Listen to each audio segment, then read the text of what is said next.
सांस में तेरी सांस मिले तो मुझे सांस आए, मुझे सांस आए। दोस्तों, मैं गणेश कुमार स्वागत करता हूं आप सभी का आरके साइंस कोचिंग सेंटर। जी हाँ दोस्तों, सांस में सांस नहीं मिलेगी तो सांस नहीं आएगा, इसीलिए आज हम पढ़ रहे हैं श्वसन। ठीक है दोस्तों, श्वसन पढ़ने से पहले हम आपको पूछना चाहते हैं कि आपने पोषण चैप्टर पढ़ा है कि नहीं। जैव प्रक्रम का जो फर्स्ट प्रक्रम है, जैव प्रक्रम है क्या? तो जैव प्रक्रम है वे सारी क्रियाएं जिनके द्वारा जीवों का अनुरक्षण होता है, उसे जैव प्रक्रम कहते हैं। यानी वे सभी क्रियाएं जिनके द्वारा एक जीव अपना मेंटेनेंस करता है, उसे जैव प्रक्रम कहते हैं।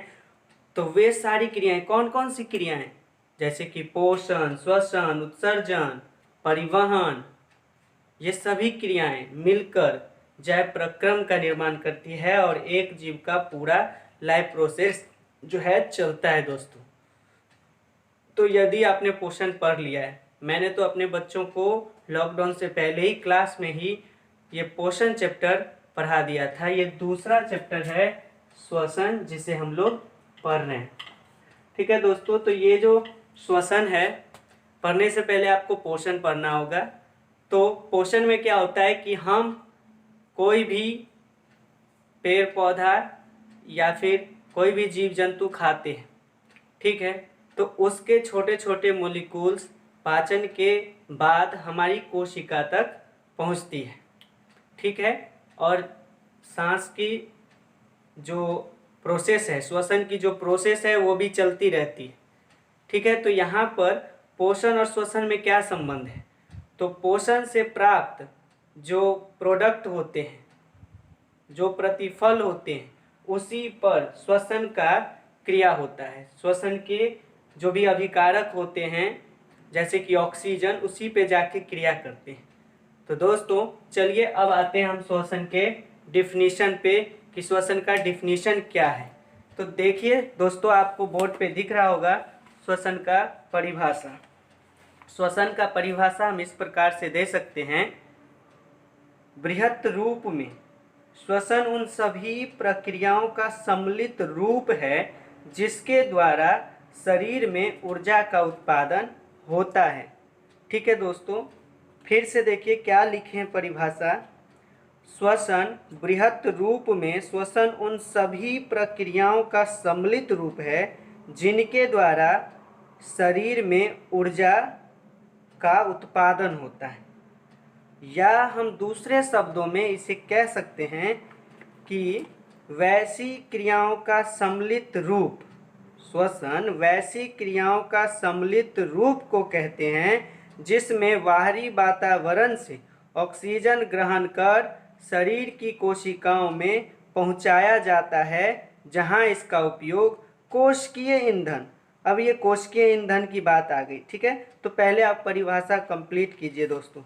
ठीक है, कोशिकीय ईंधन ग्लूकोज का ऑक्सीकरण कई चरणों में विशिष्ट एंजाइमों की उपस्थिति में करके जैव ऊर्जा यानी कि एटीपी का उत्पादन किया जाता है तथा इस क्रिया से उत्पन्न कार्बन डाइऑक्साइड को फिर कोशिकाओं से शरीर के बाहर निकाल दिया जाता है। तो दोस्तों परिभाषा से क्या स्पष्ट होता है कि श्वसन उन सभी क्रियाओं का सम्मिलित रूप है जिनसे शरीर में ऊर्जा उत्पन्न होता है, यानी एटीपी उत्पन्न होता है। एटीपी को जैव ऊर्जा भी कहते हैं। अब कुछ ही देर में इसका डेफिनेशन भी देखेंगे। ठीक है, तो एटीपी कैसे उत्पन्न होता है? दोस्तों हम कोई भी चीज़ खाते हैं ग्लूकोज के रूप में खाते हैं। ठीक है स्टूडेंट, आप समझिए, ग्लूकोज के रूप में उसका अवशोषण होकर कोशिका तक पहुंचता है। ठीक है, तो बाहरी वातावरण से ऑक्सीजन ग्रहण करके, ठीक है, तो जो ऑक्सीजन हम ग्रहण करते हैं वो सीधा कोशिका तक पहुंचता है। कैसे पहुंचता है? ये श्वसन की पूरी प्रक्रिया जो भी है अलग अलग जीव में अलग अलग तरह की होती है, मछली में अलग होती है, कीड़े मकोड़े में अलग तरह की होती है, मनुष्य में अलग तरह की होती है।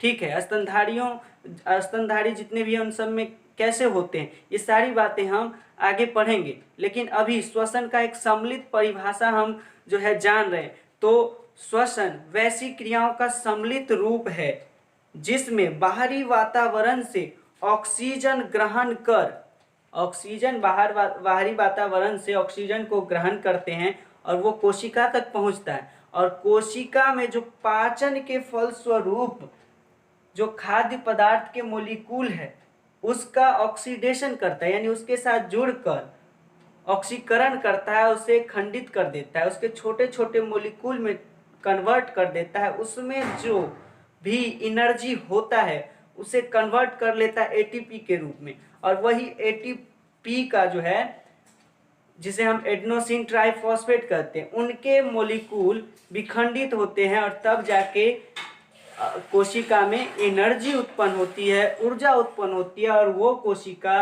अपने जैविक क्रिया करती है और वो जीवित रहती है दोस्तों। तो इस तरह से श्वसन की जो डिफिनीशन है वो यह है कि श्वसन वैसी क्रियाओं का सम्मिलित रूप को कहते हैं जिसमें बाहरी वातावरण से ऑक्सीजन ग्रहण कर शरीर की कोशिका तक पहुंचाई जाती है तथा इसका उपयोग कोशिकीय ईंधन का ऑक्सीकरण करने के लिए।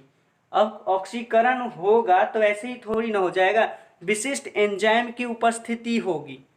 ठीक है, तो कोशिका के अंदर माइटोकॉन्ड्रिया है और कोशिका द्रव्य भी है, तो कोशिका द्रव्य में अलग से ही जो है श्वसन के एंजाइम होते हैं, और माइटोकॉन्ड्रिया के अंदर भी श्वसन संबंधी एंजाइम होते हैं। तो वहाँ पर उन खाद्य पदार्थों का विखंडन होता है और ऊर्जा उत्पन्न होता है, तब वो कोशिका एनर्जी पा करके कार्य करती है। इस तरह से पूरी शरीर की कोशिका कार्य करती है दोस्तों। तो श्वसन है कि नहीं, सम्मिलित क्रिया, सभी क्रिया को चलाता यही है, यानी सभी क्रिया को करना है, कोई भी क्रिया करना है तो श्वसन अगर होगा तभी सेल के अंदर एनर्जी उत्पन्न होगा और सेल कार्य करेगा और शरीर जीवित रहेगी दोस्तों, है कि नहीं। तो आप यहाँ समझने की कोशिश कीजिए। आपके सामने जो बोर्ड पे आया था जो भी डिफिनीशन, उसका स्क्रीनशॉट कर लेते आप, या नहीं तो रोक के उसे कॉपी में लिखने का कोशिश करेंगे। ठीक है दोस्तों, अब नेक्स्ट पॉइंट आप इस बात को जानिए, जैव ऊर्जा। जैव ऊर्जा क्या है? जैव ऊर्जा यानी बायो एनर्जी। ये देखिए बायो एनर्जी, तो आपको अभी बोर्ड पे उसका डिफिनीशन दिखेगा बायो एनर्जी का। तो बायो एनर्जी वैसी ऊर्जा जिसका उत्पादन जीवित कोशिकाओं के अंदर होती है उसे जैव ऊर्जा कहते हैं। जैसे कि एटीपी का फुल फॉर्म है एडेनोसिन ट्राइफॉस्फेट, पर अगर आप चेंज करके लिखा हुआ है जैव ऊर्जा के उत्पादन के लिए कोशिका मुख्यतः ग्लूकोज का उपयोग करती है, अतः ग्लूकोज को कोशिकीय ईंधन यानी सेलुलर फ्यूल कहते हैं। ठीक है, आप इसे लिख लें या स्क्रीनशॉट करके रख लें। ठीक है दोस्तों, तो जैव ऊर्जा क्या है? वैसा ऊर्जा जो कोशिका के अंदर, जीवित कोशिका के अंदर उत्पन्न होती है, और ये ऊर्जा उत्पन्न करने के लिए कोशिका मुख्य रूप से ग्लूकोज का उपयोग करती है। जब ग्लूकोज का विखंडन होता है तो एटीपी का निर्माण होता है, और जब एटीपी का विखंडन होता है कोशिका के अंदर पूर्ण रूप से, तो अत्यधिक ऊर्जा उत्पन्न होती है दोस्तों। ठीक है, तो इस तरह से हमने जान लिया कि जैव ऊर्जा क्या है। साथ ही ग्लूकोज को, यहाँ पर आपने देखा डिफिनीशन में लिखा हुआ था कि ग्लूकोज को सेलुलर फ्यूल कहते हैं, कोशिकीय ईंधन। अब कोशिकीय ईंधन क्यों कहते हैं? क्योंकि ग्लूकोज का ही विखंडन हुआ और तब एटीपी का निर्माण हुआ और तब कोशिका को एनर्जी मिलना स्टार्ट हुआ। तो कोई भी चीज़ को एनर्जी मिल रहा है जिस चीज़ से, उसके लिए वो क्या हो गया? फ्यूल हो गया, तेल का काम किया। अरे डिबिया कैसे जलेगा? मिटिया तेल डालेंगे, किरासन तेल डालेंगे तो इसको एनर्जी मिलेगा, मतलब उसका एनर्जी खपत होगा, प्रकाश ऊर्जा में उसका कन्वर्ट होगा, तभी तो वो अपना लाइट जो है बिखेरेगी, है कि नहीं? तो वो फ्यूल की तरह काम किया, वो किरासन तेल क्या किया? फ्यूल की तरह काम किया। तो मानव शरीर हो चाहे जीवित कोशिका कोई भी हो, उसके लिए ग्लूकोज क्या है? ग्लूकोज एक सेलुलर फ्यूल है, कोशिकीय ईंधन है। ठीक है दोस्तों, अब आते हैं श्वसन की बात करते हैं। श्वसन, शुरुआती श्वसन आप इस बात से अंदाजा लगा रहे होंगे कि हम जो इस तरह से सांस लेते हैं यही श्वसन है। नहीं दोस्तों, इतना ही श्वसन नहीं है, ये श्वसन का एक ही पलड़ा आप देख रहे हैं। श्वसन कोशिका स्तर पे देखनी चाहिए। कोशिका के अंदर होने वाले श्वसन को कोशिकीय श्वसन कहते हैं। तो कोशिकीय श्वसन का डिफिनीशन अब आपके स्क्रीन पे आएगा, देखिए कोशिकीय श्वसन क्या है। श्वसन क्रिया में ग्लूकोज अणुओं का ऑक्सीकरण कोशिकाओं में होता है। संपूर्ण कोशिकीय श्वसन को दो अवस्थाओं में विभाजित किया गया है, पहला वायवीय श्वसन और दूसरा अवायवीय श्वसन। अब देखिए दोस्तों, श्वसन, सांस तो लिए, फेफड़ा में गया, उसके बाद वो कोशिका तक पहुंचेगा। इसी तरह से हर एक जीवित कोशिका जीवित जीव के अंदर होता है। जब वो सांस लेता है, अंतिम रूप में वो जो ऑक्सीजन है कोशिका तक पहुंचती है। अब वहां पर कोशिका के अंदर, सेल के अंदर कुछ क्रिया होगा। क्या होगा? श्वसन की क्रिया होगी। उसके अंदर जो ग्लूकोज है उसका विखंडन करेगा। तो यहाँ पर जो ऑक्सीजन क्रिया कर रहा है ग्लूकोज के ऊपर, तो ये जो श्वसन का जो भाग हो रहा है ना, उसे हम कोशिकीय श्वसन कहते हैं। यानी कोशिका में होने वाले श्वसन को कोशिकीय श्वसन कहते हैं। इतना याद रखिए, श्वसन का वह भाग जो कोशिका के अंदर हो रही है उसे कोशिकीय श्वसन कहते हैं। वो दो भाग में उसे विभाजित किया गया है। दो भाग में विभाजित किया गया है, मतलब अवायवीय श्वसन और वायवीय श्वसन। तो दोस्तों, अगर ये कोशिका है तो कोशिका के अंदर ऑक्सीजन आई, O2 आई, ऑक्सीजन आई। कोशिका के अंदर माइटोकॉन्ड्रिया भी है, ठीक है, मान लेते ये केंद्रक है। तो कोशिका के अंदर जो माइटोकॉन्ड्रिया है और ये ऑक्सीजन प्रवेश किया, तो ये क्या है? कोशिकीय द्रव है, साइटोप्लाज्म है। ये साइटोप्लाज्म यानी कोशिकीय द्रव है, इसमें कुछ एंजाइम उपस्थित है, ठीक है। यहाँ पर ये क्या करेंगे? जो भी ग्लूकोज होगा, ग्लूकोज का सूत्र होता है C6H12 और O6, ठीक है, ये है ग्लूकोज। तो ग्लूकोज मिलेंगे ऑक्सीजन को। अब ये ऑक्सीजन इसे विखंडन करना शुरू करेगा, ठीक है। तो यहाँ पर जो प्रोसेस होगी और उसके बाद जो यहाँ से प्रोडक्ट मिलेगा वो जाएगा माइटोकॉन्ड्रिया में और फिर वहाँ भी श्वसन होगा। तो आप देख रहे हैं कि नहीं, दो जगह श्वसन हो रहा है। यहाँ पर कोशिका के अंदर भी दो जगह श्वसन हो रहा है। एक हो रहा है साइटोप्लाज्म यानी कोशिका द्रव में, और दूसरा बार कहाँ हो रहा है? माइटोकॉन्ड्रिया के अंदर हो रहा है। तो अब जानते हैं अवायवीय श्वसन और वायवीय श्वसन क्या है। तो सबसे पहले अवायवीय श्वसन होता है, तो अवायवीय श्वसन का डिफिनीशन आपको बोर्ड पे आएगा। तो अवायवीय श्वसन क्या है? यह श्वसन का प्रथम चरण है जिसके अंतर्गत ग्लूकोज, जिसमें 6 कार्बन परमाणु होते हैं, ठीक है, यानी ग्लूकोज के एक अणु में 6 गो कार्बन परमाणु होते हैं, ठीक है, का आंशिक विखंडन ऑक्सीजन की अनुपस्थिति में होता है। देखिए दोस्तों, क्या हुआ कि यहाँ पर जो ऑक्सीजन आया और इस ग्लूकोज पर O2 ने काम किया, तो यहाँ पर जो ऑक्सीडेशन हो रहा है वो आंशिक रूप से हो रहा है, यानी ऑक्सीजन की अनुपस्थिति में या अल्प उपस्थिति में, अल्प उपस्थिति यानी 9 के बराबर उपस्थिति या उपस्थिति आप मान सकते हैं, तो यहाँ पर ऑक्सीजन की अधिक मात्रा की आपूर्ति नहीं होती है या नहीं के बराबर होती है, तब यहाँ पर ग्लूकोज क्या होता है, विखंडित होते हैं, लेकिन आंशिक रूप से। आंशिक रूप से विखंडन होने का मतलब है थोड़ा सा भाग टूटता है उसका, यानी 6 कार्बन परमाणु वाला था तो तोड़ के 3 कार्बन परमाणु वाला कुछ अणु में तोड़ देगा उसे, जिसे हम पायरूवेट कहते हैं। ठीक है, बोर्ड पे आया हुआ था डिफिनीशन कि यह श्वसन का प्रथम चरण है जिसके अंतर्गत ग्लूकोज 6 कार्बन परमाणु का आंशिक विखंडन होता है ऑक्सीजन की अनुपस्थिति में या अल्प उपस्थिति में। ठीक है, तो वहां पर किस तरह से होता है इसकी क्रिया विधि अब देखते हैं। ठीक है दोस्तों, क्रिया विधि अब आएगा आपके स्क्रीन पर, ये देखिए अवायवीय श्वसन की क्रिया विधि।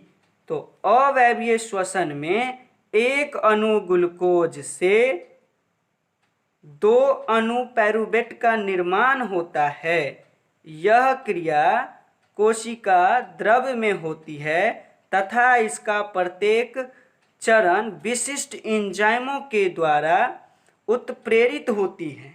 चूंकि इस प्रक्रिया में ग्लूकोज का आंशिक विखंडन होता है, इसलिए बहुत कम मात्रा में ऊर्जा उत्पन्न होता है। ठीक है दोस्तों, तो आप लिख लिए होंगे। चलिए, तो अवायवीय श्वसन की क्रिया विधि कैसे होती है, तो साइटोप्लाज्म के अंदर यानी कोशिका द्रव के अंदर ग्लूकोज का ऑक्सीजन की अनुपस्थिति में आंशिक विखंडन होता है। पूरा पूरा विखंडन नहीं होता, आंशिक विखंडन होता है। चूंकि ग्लूकोज 6 कार्बन वाला है तो ये विखंडित होके 3 कार्बन वाले मॉलिक्यूल में टूट जाते हैं, जिसका नाम है पायरूवेट। तो ये देखिए 2 बनेंगे ना, एक ही तो नहीं बनेगा, 2 बनेगा। तो एक अणु ग्लूकोज का आंशिक विखंडन होने से 2 गो पायरूवेट बना, और एक पायरूवेट में कितने कार्बन है, 3 कार्बन है। ठीक है, तो अब 1 से 2 बन गया। अभी इसमें अभी भी कितने कार्बन है, 3 कार्बन है कि नहीं, अभी भी 3 कार्बन। अगर एक पायरूवेट की बात करें तो इसमें कितने कार्बन है, 3 कार्बन है। तो अगर ये 2 पायरूवेट है तो इधर भी 3 कार्बन टूटेगा और इधर भी 3 कार्बन टूटेगा। तो अभी विखंडन होना बाकी है कि नहीं, विखंडन होना अभी बाकी है। लेकिन यहीं तक की प्रोसेस, ग्लूकोज से पायरूवेट बनने की जो प्रोसेस है उसे अवायवीय श्वसन कहते हैं दोस्तों। अब देखिए, अवायवीय श्वसन होने से कुछ क्वेश्चंस बनते हैं, जैसे कि पहला क्वेश्चन ये उठ सकता है आपके सामने कि किण्वन कैसे होता है। क्योंकि अवायवीय श्वसन से इसका संबंध है, इसलिए बता रहे हैं कैसे होता है किण्वन। किण्वन यानी फर्मेंटेशन। तो फर्मेंटेशन देखिए आप बोर्ड पे, किण्वन क्या है। तो ईस्ट में पायरूवेट ऑक्सीजन की अनुपस्थिति में इथेनॉल एवं कार्बन डाइऑक्साइड में परिवर्तित हो जाता है। यह क्रिया किण्वन कहलाती है। इसका उपयोग पनीर, छेना की मिठाई, बियर, शराब इत्यादि बनाने में किया जाता है। अब देखिए दोस्तों, लिख लिया आपने किण्वन क्या है, फर्मेंटेशन क्या है। तो ईस्ट एक जीव है, सूक्ष्म जीव है। तो ईस्ट क्या होते हैं, किसी भी चीज पर पनपते हैं, उसका ऑक्सीडेशन करते हैं, तो उसमें अवायवीय श्वसन होता है, और अवायवीय श्वसन होने से बनता है पायरूवेट। अब यहाँ से पायरूवेट का पूर्ण विखंडन न होके कुछ अलग चीज बन जाता है, यानी अब ये पायरूवेट विखंडित होकर क्या बनाएगा, इथेनॉल, जो कि एक एल्कोहल है। नॉल लगा होता है तो एल्कोहल होता है दोस्तों, तो जो कि एक एल्कोहल है। ठीक है, देखिए यहाँ पर मैं लिख के आपको बता रहा हूँ, ये हो गया ग्लूकोज, ये की ईस्ट की बात कर रहे हैं, इसका विखंडन हुआ, बन गया पायरूवेट, और अब ये पायरूवेट ईस्ट में जाकर के अवायवीय श्वसन होगा, लेकिन अल्प मात्रा में इसको ऑक्सीजन मिल रहा होगा अभी यहाँ पर, ठीक है। और तब ये बनाएगा इथेनॉल प्लस कार्बन डाइऑक्साइड, और थोड़ी सी मात्रा होगी ऊर्जा की, थोड़ी सी मात्रा होगी ऊर्जा की। अब ये इथेनॉल होता है। अब यही प्रोसेस ईस्ट यदि दूध के साथ करे तो वो पनीर बना देगा, किसी फल के साथ करे तो बियर बना देगा, बासी चावल के साथ करे शराब बना देगा। तो इस तरह से किण्वन का उपयोग आर्थिक रूप से जो है प्रोडक्ट तैयार करने में सहायता करता है दोस्तों, ठीक है। इकोनॉमिकल प्रोडक्ट्स इनसे बनाए जाते हैं और लोग जो है लाभ कमाते हैं। एक और क्वेश्चन उठता है दोस्तों कि जब हम कठिन परिश्रम करते हैं या शारीरिक व्यायाम ज़्यादा कर लेते हैं या ज़्यादा दौड़ लेते हैं तो हमारी मांसपेशियों में दर्द या क्रैम्प उत्पन्न होती है या ऐंठन जूठन उत्पन्न होती है, वो क्यों होती है, ठीक है। तो अब देखिए बोर्ड पर इस क्वेश्चन का आंसर। क्वेश्चन बनता है कि अधिक शारीरिक परिश्रम करने पर हमारी मांसपेशियों में दर्द, ऐंठन, ठीक है, तकलीफ या क्रैम्प उत्पन्न होती है, क्यों? तो इसका आंसर हो जाएगा अधिक शारीरिक परिश्रम या व्यायाम करने पर अवायवीय श्वसन की दर बढ़ जाती है, जिससे ऑक्सीजन के अभाव में हमारी पेशियां और पेशियों में पायरूवेट से लैक्टिक अम्ल का निर्माण होता है। हमारी पेशी कोशिकाओं में अधिक मात्रा में लैक्टिक अम्ल के संचय हो जाने से दर्द होने लगता है। देखिए दोस्तों, अब यहाँ से मैं इसे मिटा दूंगा और आपको बता दूंगा कि ये अगर मांसपेशी की कोशिका हो जाए, मांसपेशी या पेशी या ऐसे समझ लीजिए आप, तो इसमें क्या होगा कि ये पायरूवेट अवायवीय श्वसन की स्थिति में क्या बना लेगी, लैक्टिक अम्ल, लैक्टिक अम्ल, और ये लैक्टिक अम्ल मांसपेशियों के बीच बीच में जमा हो जाएगा तो वो दर्द उत्पन्न करेगा। दोस्तों फॉर्मिक अम्ल की बात करते हैं, छोटी सी चींटी यदि काट ले तो कितना लहर और कितना दर्द करता है, उसमें थोड़ा सा अम्ल जाता है, और जब हम व्यायाम या शारीरिक परिश्रम कर रहे होते हैं तो कितना अधिक मात्रा में लैक्टिक अम्ल का निर्माण हो जाता है। क्यों होता है, फिर से समझ लीजिए कि जब हम शारीरिक मेहनत या रेगुलर व्यायाम करते हैं, एक्सरसाइज करते हैं, तो अवायवीय श्वसन की दर बढ़ जाती है, तेजी से हम लोग सांस लेते रहते हैं, जिससे क्या होता है ऑक्सीजन समय पर कोशिका तक नहीं पहुंच पाती रहती है, और उस ग्लूकोज का जो क्रिया कर रहा है, उस ग्लूकोज का पूरा विखंडन नहीं हो रहा है, तो क्या होगा, अवायवीय श्वसन की दर बढ़ जाएगी, और अवायवीय श्वसन की दर बढ़ जाएगी तो वो जो पायरूवेट बन रहा है वो पायरूवेट लैक्टिक अम्ल में बदल जाएगा, और वो लैक्टिक अम्ल हमारी मांसपेशियों में जमा हो जाएगी, और इसीलिए मांसपेशियों में दर्द या क्रैम्प उत्पन्न होता है। अगर आपको ऐसा होता है तो आप क्या कीजिए, जहां पर दर्द या क्रैम्प हो रहा है उसको हल्के हाथों से या तेल से थोड़ी हल्के हाथों से मालिश किया करें तो वो ठीक हो जाएगा, या फिर वैसे ही 1-2 दिन में वो ठीक हो जाता है दोस्तों, ठीक है। अब हम आपको लिए चलते हैं, तो अब आपके स्क्रीन पर दिखेगा वायवीय श्वसन का डिफिनेशन, देखिए क्या है। यह श्वसन का दूसरा चरण है इसमें श्वसन के प्रथम चरण में बना पैरुवेट का पूर्ण ऑक्सीकरण के लिए माइटोकॉन्ड्रिया में पैरुवेट चला जाता है। यहाँ ऑक्सीजन की उपस्थिति में 3 कार्बन वाले पैरुवेट अणु विखंडित होकर 3 कार्बन डाइऑक्साइड अणु बनाते हैं।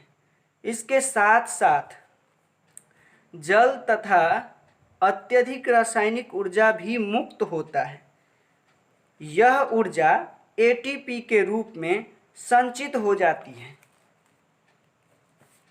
जिसका विखंडन होने से अत्यधिक ऊर्जा मिलती है। इस ऊर्जा से ही कोशिका के अंदर होने वाले विभिन्न जैव क्रियाएं संचालित होती हैं।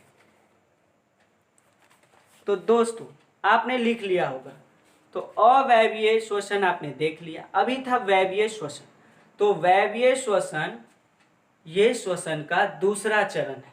इसमें क्या होता है कि प्रथम चरण में बना हुआ प्रोडक्ट, प्रथम चरण में क्या बना? प्रथम चरण में पैरुवेट बना।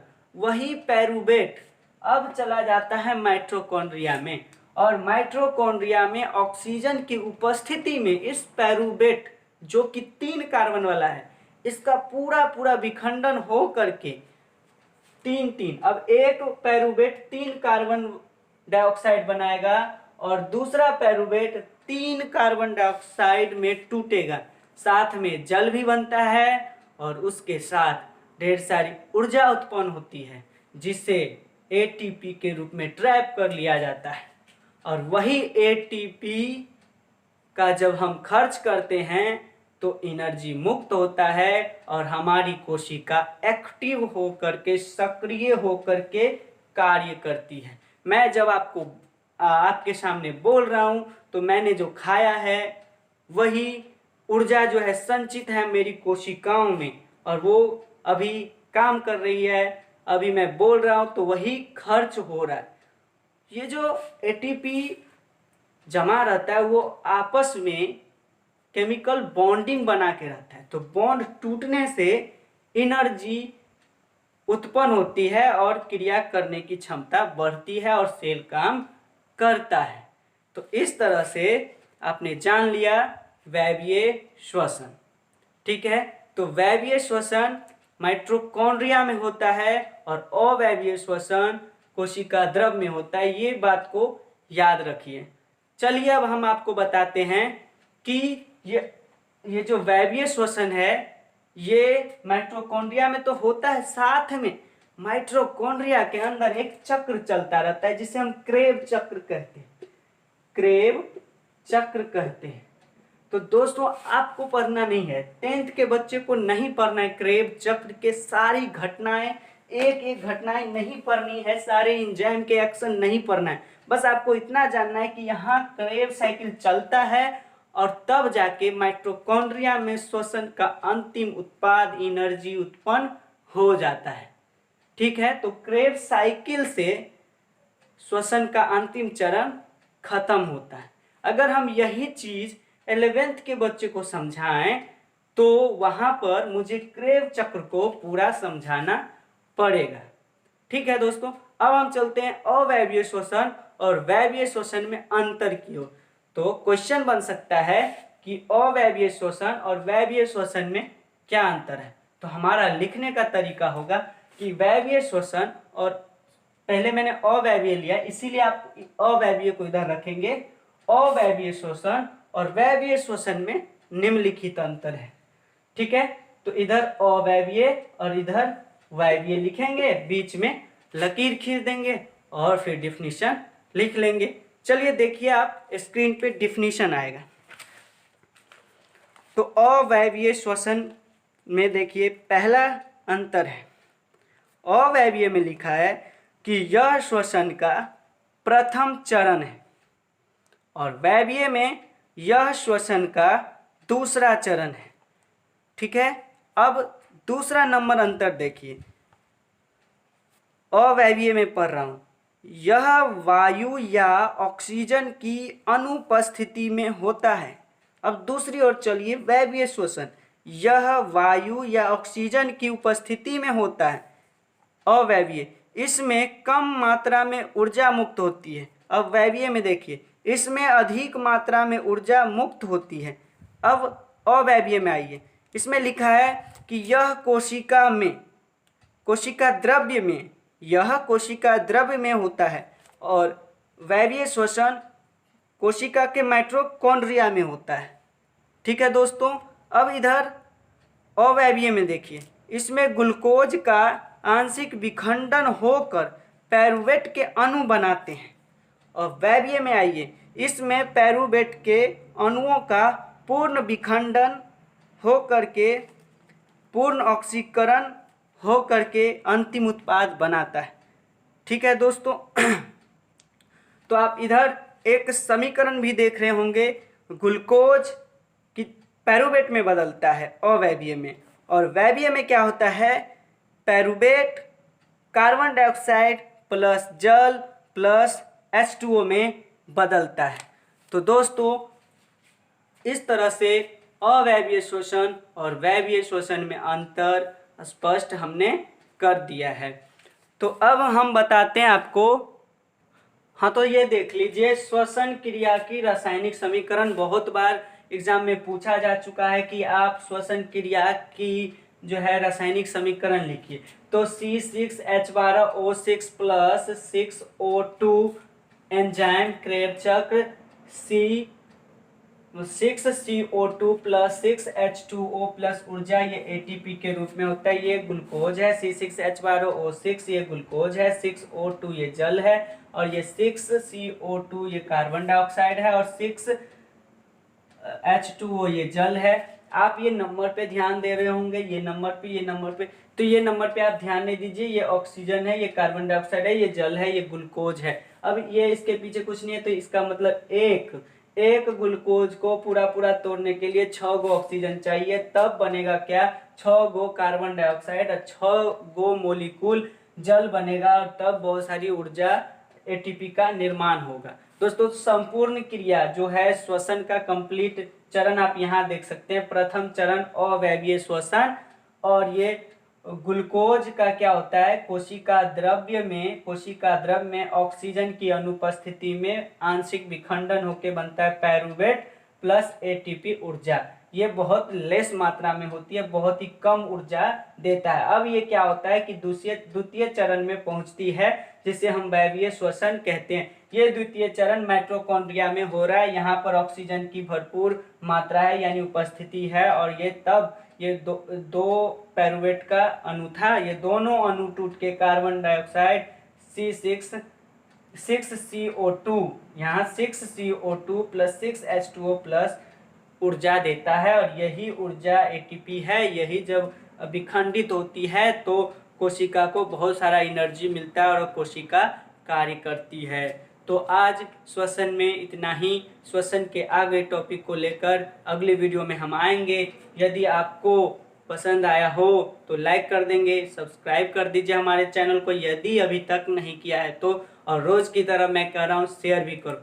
मैं बोल देता हूँ लेकिन आप लोग करते नहीं हो, तो ये अच्छी बात नहीं है। आपको लाइक करना चाहिए, और वीडियो देखने के बाद कमेंट ज़रूर करें कि आपको कैसा लगा, आपको समझ में आया कि नहीं, और जो भी गलती आप बताइए, हम उसे सुधार करना चाहते हैं और उसे सुधार करेंगे दोस्तों।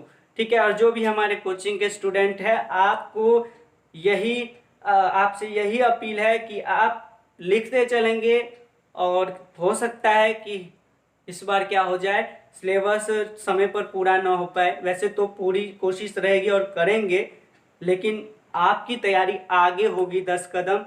इसीलिए जो है आपको कह रहे हैं कि आप लिखते चलिए, याद करते चलिए, और साथ ही हमारे जो तृतीय दौर की क्यूज प्रतियोगिता होगी उसमें आप अच्छे नंबर ला पाएंगे। ठीक है दोस्तों, और रमज़ान का महीना है, रमज़ान मुबारक आप सभी को, और भगवान परशुराम का भी जयंती था, उन्हें भी प्रणाम है मेरे तरफ से और आप लोग सभी के तरफ से। वीडियो देखने के लिए धन्यवाद, और प्लीज़ शेयर कर दीजिएगा।